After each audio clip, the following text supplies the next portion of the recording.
The Samsung HW-Q930F is a 9.1.4 channel soundbar with 580 watts of total power output. It supports Dolby Atmos and has got a wireless subwoofer and 2 wireless rear speakers. At the time of filming and in the UK, it could be found for £1,000, although you'll often find it at pretty much half the price at roughly £460 to £500.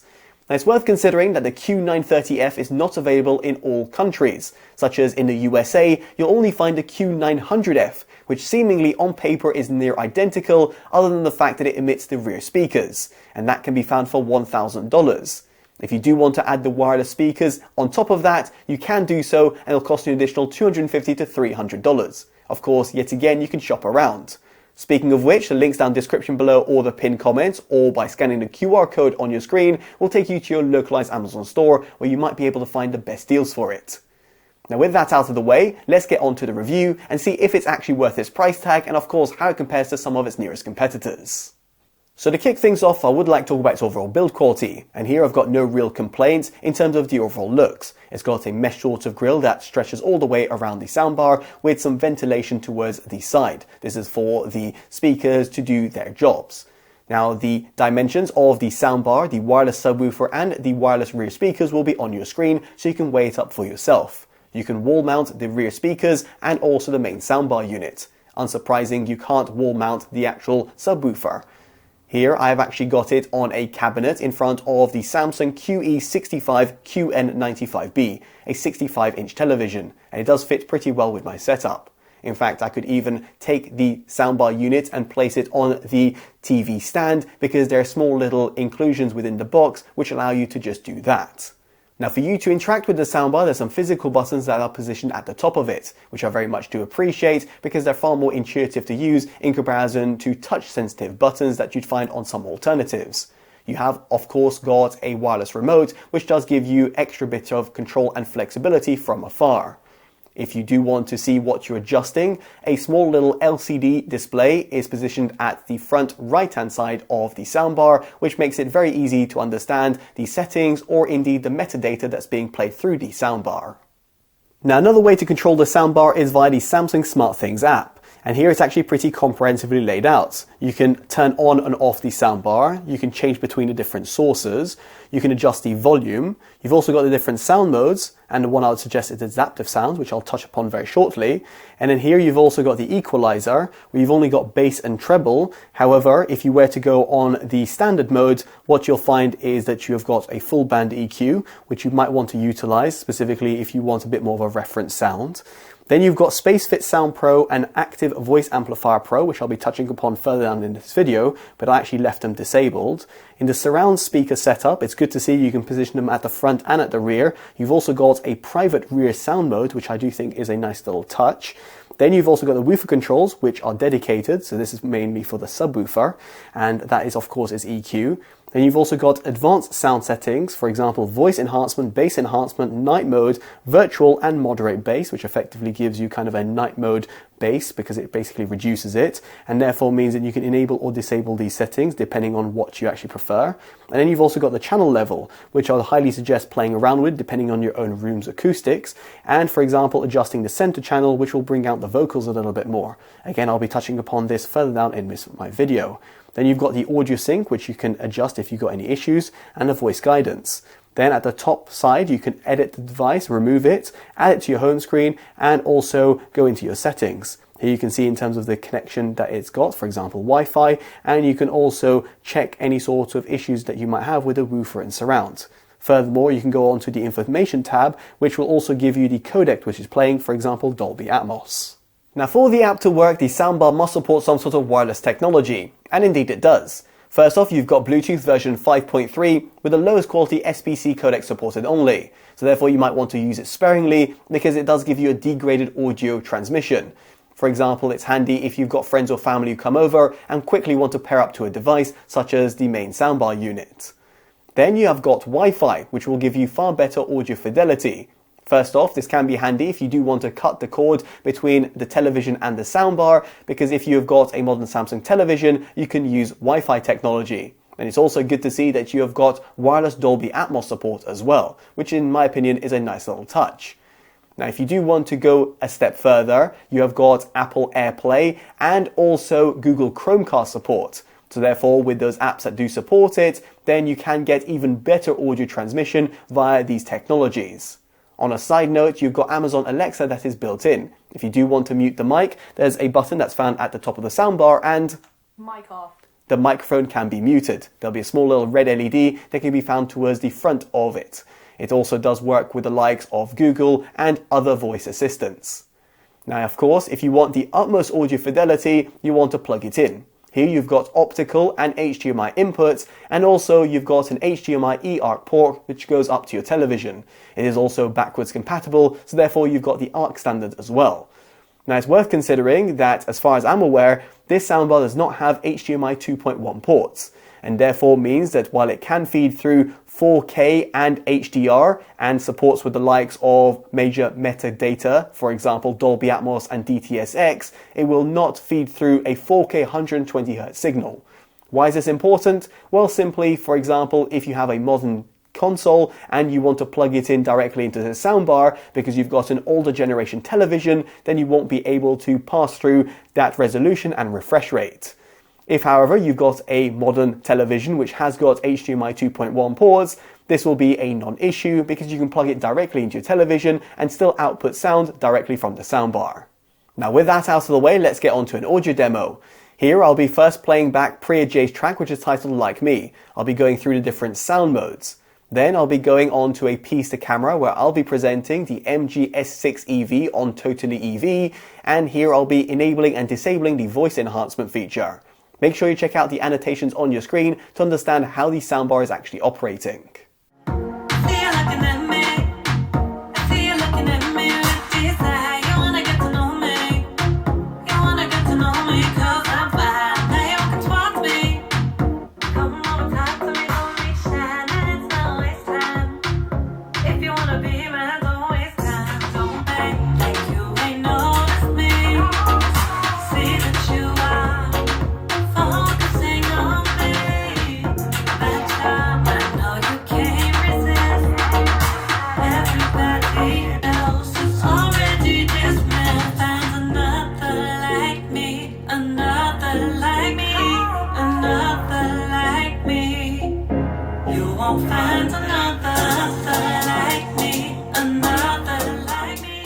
Now, the time of filming and in the UK is available in 3 different configurations. You have got the SE long range, the Trophy long range, and then the Trophy dual motor.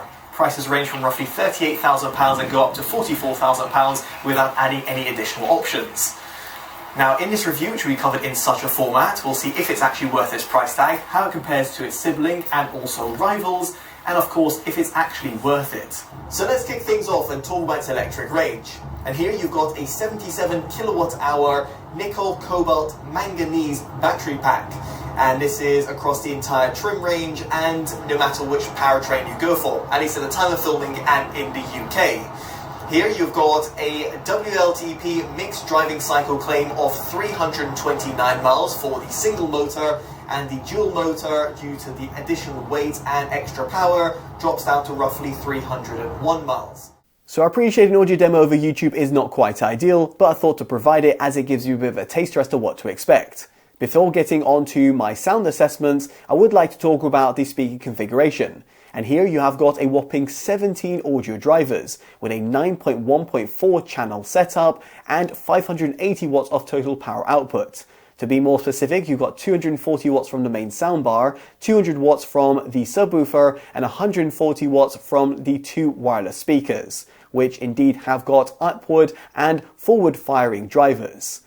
Now here you have also got the Q Symphony feature, which you might want to enable, namely if you've got a modern Samsung television. In case you're wondering, Q Symphony effectively adds to the overall dynamism by activating the TV speakers and working in conjunction with the soundbar. I've actually got a small little demo of this on a dedicated short form video, so make sure you check it out on your pop-up banner or by following the links down the description below or the pinned comments. What I'll say is that Q Symphony does add a little bit of extra immersion, but does take away at the overall accuracy, and therefore it might be something that you might want to play around with. Elsewhere, you've also got something called Active Voice Amplifier Pro, which effectively tries to analyze your room for any sort of harsher sounds, for example, vacuum cleaner, and therefore optimizing the overall audio that you'll get. You've also got something called SpaceFit Sound Pro, which tries to analyze your room with the different acoustics and gives you the best sort of audio reproduction. Of course, there are also all the different sound modes and the different things that I did cover via the app, which you might want to play around with. In my case, I actually had them all disabled. Now, in terms of the overall sound modes, and the one that I actually preferred was in terms of adaptive, because effectively it does exactly what it says on the tin. It's adaptive in terms of what it's picking up in terms of the metadata and does give you the best sort of audio reproduction, at least in my subjective opinion. If you want the sort of best sort of reference sound per se, you might want to go on the standard mode, but this will disable the surround effect, for example the rear speakers, which might not come into effect if you've not got the right sort of metadata that's playing through the soundbar. Now, in terms of the overall sound quality, it does actually do a pretty good job. Here, those 17 audio drivers, which are dotted around from the soundbar, the subwoofer, and the rear speakers, do give you a good sort of sound. Breaking it down, you have got the sub bass, and this is in terms of the low-end rumble that you'll come to expect from the subwoofer unit. Now, sure enough, it's relatively compact and it's not going to compete with larger units or hi-fi systems out there, but for an all-in-one per se in terms of a soundbar, I've got no real complaints. It did extend relatively low and give me a good sort of thumping bass in movies and music tracks. In terms of the mid-bass, I think it was done to perfection. With a few notches added in terms of the EQ, I felt it gave me a good sort of toe-tapping feeling. And therefore, when listening back to my favorite R&B, D&B, and EDM tracks, it did really come into fruition. Of course, if you're a real bass head, you might want to ramp up that bass EQ. In terms of the overall mid-range, it is a little bit recessed, namely in terms of the lower mids. And this is potentially just due to the overall sound profile. Still, it does actually do a tremendous job, and therefore vocals do come up to the foreground, namely if you do adjust the overall channels. In other words, if you bring in that center channel forwards a little bit, then you'll get a little bit of that extra vocal clarity. You can go, for example, for the voice enhancement feature, but do bear in mind this is going to strip back the overall sound frequencies across the entire frequency range, and therefore focus on the overall mid-range. So for example, if you're hard of hearing or you're just listening to the news, then potentially enable the voice enhancement feature. But for everything else, just potentially boost up the overall treble a little bit to give you a little bit more of that forward mid nature. Effectively, what I'm trying to say over here is the vocals aren't exactly its utmost forte, but for the overall price point, at least at roughly £500, I do think it does a stupendously good job. As for the highs, they give you that sort of twinkly sound at the top end without sounding harsh or sibilant. No issues whatsoever when it came to doing my test, and I felt really immersed with the music and the movies that I was listening to. Speaking of which, let's get on to a movie demo. I'll be playing Transformers Age of Extinctions, and I'll be enabling and disabling Dolby Atmos. Make sure again that you check out the annotations on your screen to see how the soundbar is actually operating.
same Shane and he tries, Dad.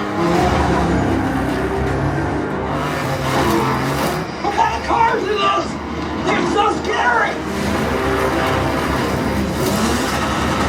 There's another one coming up the back!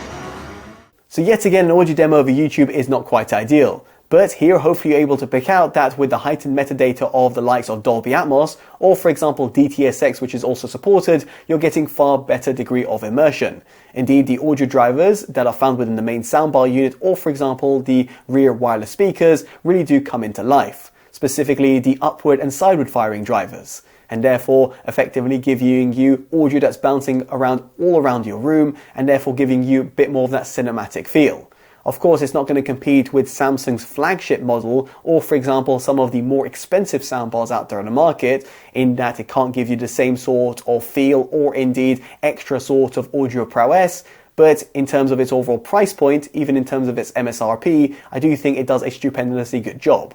Now, for those of you who are watching in the US who are looking at the Q900F, it is worth considering that you might want to look at upgrading with the rear wireless speakers, because this effectively gives you some extra bit of immersion. Still, with all things considered, if you take them out of the equation, like I did and I experimented with the Q930F, I still feel that the overall audio reproduction was actually sensational. The instrument separation and the overall width and depth that I was getting from the main soundbar unit was actually really good. So therefore, don't feel too disheartened if you can't currently afford the wireless speakers, or of course if you can't fit it with your setup. Now effectively, what I'm trying to highlight over here is that the Q930F, or for example the standalone Q900F, are actually really good value for money. In terms of the MSRP, it might be a little bit harder to outright recommend, but for on a dealer price, for example at £460 to £500 in the UK, I think it's an absolute no-brainer, and you should go right there and buy it. And as a result of this, it gets my Best Buy award.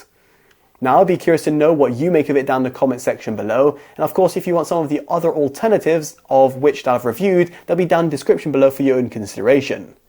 If you've enjoyed this detailed independent review, definitely do consider dropping a like, subscribing and hitting that bell notification, all of which would be greatly appreciated. As such, I've been Totally Dubbed, and I'll hopefully see you in the next one. Take care of yourselves, and goodbye.